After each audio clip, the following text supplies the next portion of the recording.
Hello दोस्तों, स्वागत है आपका आपके अपने यूट्यूब चैनल दिलराज जी के जीएस में। दोस्तों आज हम बात करने वाले हैं भारतीय संविधान के महत्वपूर्ण प्रश्न के बारे में। जी हाँ, वैसे महत्वपूर्ण प्रश्न जो कि बार बार एग्जाम में रिपीट करके पूछे जाते हैं तथा इसका एग्जाम में आने की बहुत ही ज़्यादा संभावना है। उन सभी के बारे में हम एक एक करके बात करेंगे। तो चलिए दोस्तों, वीडियो को शुरू करते हैं। उससे पहले आपसे रिक्वेस्ट है, अभी तक आपने हमारे यूट्यूब चैनल दिलराज जी के जीएस को सब्सक्राइब नहीं किया है तो लाल बटन को दबाकर चैनल को सब्सक्राइब कर ले।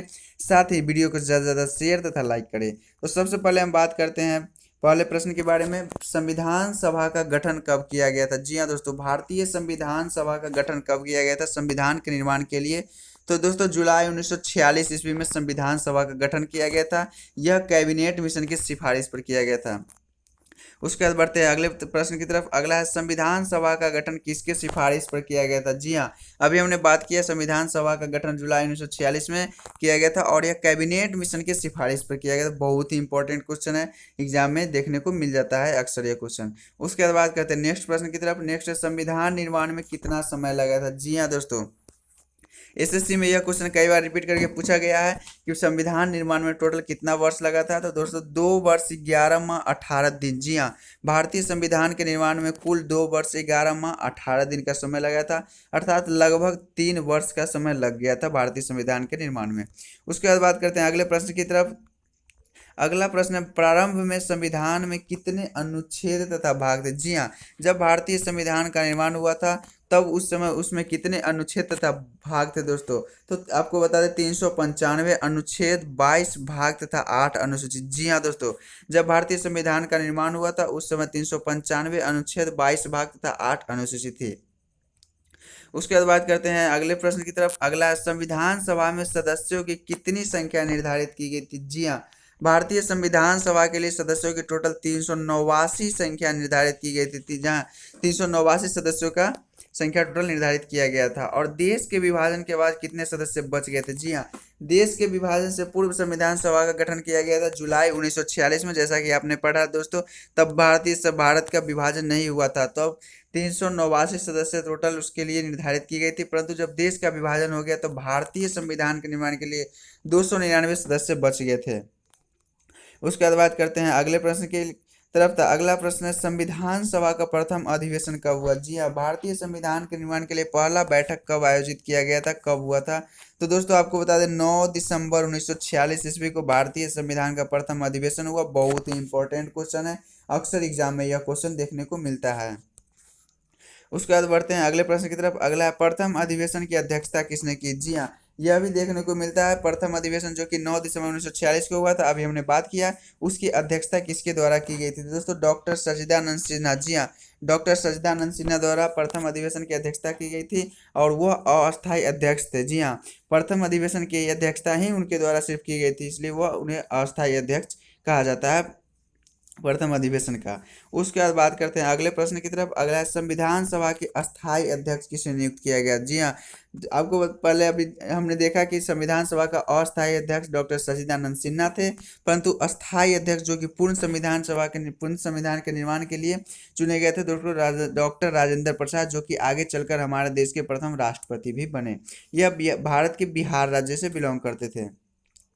उसके बाद बात करते हैं अगले प्रश्न की तरफ। अगला, संविधान सभा के प्रारूप समिति के अध्यक्ष कौन थे? जी हाँ, प्रारूप अर्थात उसका जो निर्माण उसका जो रूप होता है उसके समिति के अध्यक्ष कौन थे? तो दोस्तों डॉक्टर भीमराव अंबेडकर। जी हाँ, B.R. अम्बेडकर, जिन्हें संविधान का निर्माता भी कहा जाता है, यही प्रारूप समिति के अध्यक्ष थे। दोस्तों आपको बता दें, अगर आपको इसका टेलीग्राम ग्रुप पर जुड़ जाइए ताकि इसका आपको पीडीएफ वहाँ मिल जाए तथा जो भी हम वीडियो डालते रहे उसका सबसे पहले वहाँ पर आपको अपडेट मिलता रहे, तथा चैनल को सब्सक्राइब करके बेल आइकन भी दबा लीजिए ताकि जो भी वीडियो आए उसका नोटिफिकेशन आप तक मिलता रहे। साथ ही वीडियो को ज़्यादा से ज़्यादा लाइक तथा शेयर करें। उसके बाद बात करते हैं अगले प्रश्न की। अगला प्रश्न है, प्रथम कानून मंत्री कौन था? जी हाँ, जब भारतीय संविधान का निर्माण हुआ था तब प्रथम कानून मंत्री कौन थे? दोस्तों डॉक्टर भीमराव अंबेडकर ही प्रथम कानून मंत्री थे।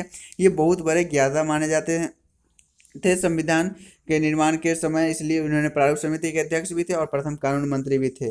दोस्तों अगर आप प्रथम मंत्रिमंडल का आपको वीडियो देखना है तो हमारे चैनल पर वह वीडियो मौजूद है, जो कि प्रथम मंत्रिमंडल के प्रमुख प्रमुख पदों के बारे में उसमें हमने चर्चा किया है, आप वह जाकर देख सकते हैं। उसके बाद बात करते हैं अगले प्रश्न की। अगला प्रश्न, झंडा समिति के अध्यक्ष कौन थे? दोस्तों ये अभी वीवीआई क्वेश्चन है, एसएससी के लिए अक्सर कि एसएससी के एग्जाम में यह प्रश्न देखने को मिल जाता है। झंडा समिति के अध्यक्ष कौन थे? तो दोस्तों जेपी कृपलानी। जी हाँ, जेपी कृपलानी भारतीय संविधान के झंडा समिति के अध्यक्ष थे। और उसके बाद बात करते हैं अगला अगला प्रांतीय संविधान समिति के अध्यक्ष कौन थे? यह भी बहुत ही इंपॉर्टेंट क्वेश्चन है दोस्तों। सरदार वल्लभ भाई पटेल। भारत जब आज़ाद हुआ तब पूर्ण भारत एक नहीं था दोस्तों, अलग अलग प्रांत में बटा हुआ था और उसको एकत्रित करने का कार्यभार डॉक्टर सरदार वल्लभ भाई पटेल को सौंपा गया, अर्थात प्रांतीय संविधान समिति का इन्हें अध्यक्ष नियुक्त किया गया था। इन्हें भारत का बिस्मार्क भी कहा जाता है। उसके बाद बात करते हैं अगले प्रश्न की। अगला, संविधान के प्रारूप पर कितने दिनों तक बहस हुई थी? जी हाँ, भारतीय संविधान के निर्माण के लिए उसके प्रारूप पर टोटल कितने दिनों तक बहस चली थी दोस्तों? 114 दिनों तक। जी हाँ, 114 दिनों की बहस के बाद भारतीय संविधान के प्रारूप को पूर्ण अनुमति दे दी गई। उसके बाद बात करते हैं अगले प्रश्न की। अगला, कब संविधान को अंगीकृत किया गया? जी हाँ, भारतीय संविधान के निर्माण के बाद कब उसे अपनाया गया अर्थात अंगीकृत किया गया था? दोस्तों 26 नवंबर 1949 ईस्वी को भारतीय संविधान को अंगीकृत किया गया। यह बात भारतीय संविधान के प्रस्तावना में भी, जी हाँ दोस्तों, देखने को मिलता है। वहाँ भी लिखा गया है कि 26 नवंबर 1949 को भारतीय संविधान को अंगीकृत किया गया। उसके बाद अगला, कितने सदस्यों ने संविधान पर हस्ताक्षर किए? जी हाँ दोस्तों, जब भारतीय संविधान का निर्माण हुआ तब उसको स्वीकृति मिली, जब अंगीकृत किया गया तब कितने सदस्यों ने उस पर हस्ताक्षर किए? तो उस समय 284 सदस्य मौजूद थे जिन्होंने हस्ताक्षर करके भारतीय संविधान को अपनाया। उसके बाद संविधान को 26 जनवरी को क्यों लागू किया? जी हाँ, भारतीय संविधान को 26 जनवरी 1950 को क्यों लागू किया गया? किसी अन्य तिथि को उसे क्यों नहीं लागू किया गया, जबकि 26 नवंबर 1949 को ही उसे अपना लिया गया था?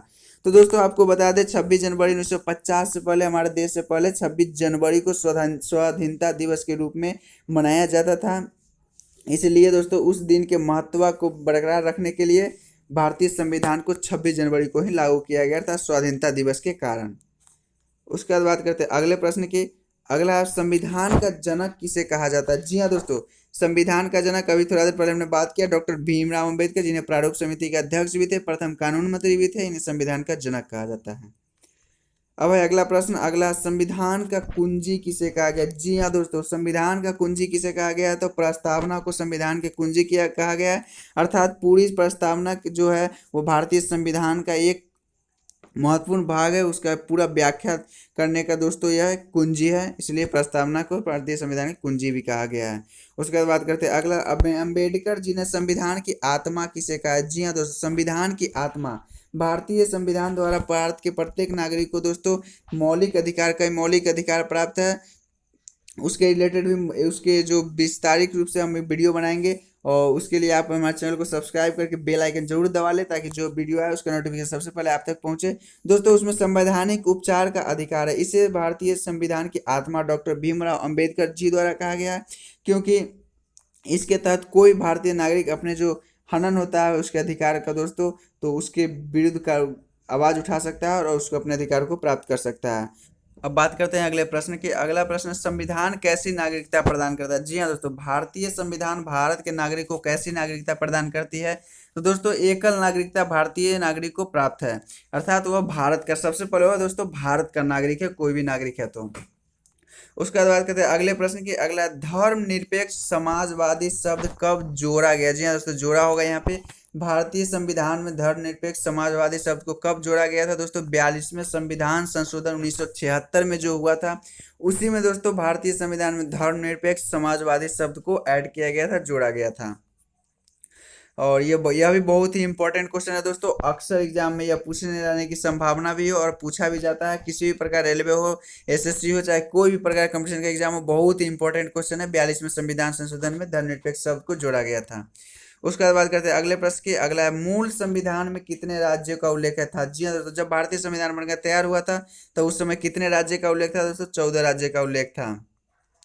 उसके बाद प्रस्तावना का प्रारूप किसके द्वारा तैयार किया गया था? जी हाँ, क्योंकि प्रारूप समिति के अध्यक्ष तो भीमराव अंबेडकर थे, परंतु किसके द्वारा प्रारूप तैयार किया गया था दोस्तों? BN राव द्वारा प्रस्तावना का प्रारूप तैयार किया गया था। जी हाँ, प्रस्तावना का प्रारूप BN राव द्वारा तैयार किया गया था।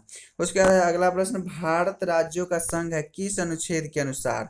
जी हाँ, भारत को राज्य का संघ कहा गया है, यह अनुच्छेद 1 में, भारतीय संविधान के अनुच्छेद 1 के तहत कहा गया है कि भारत एक राज्यों का संघ है। जी हाँ, भारत राज्यों का संघ है।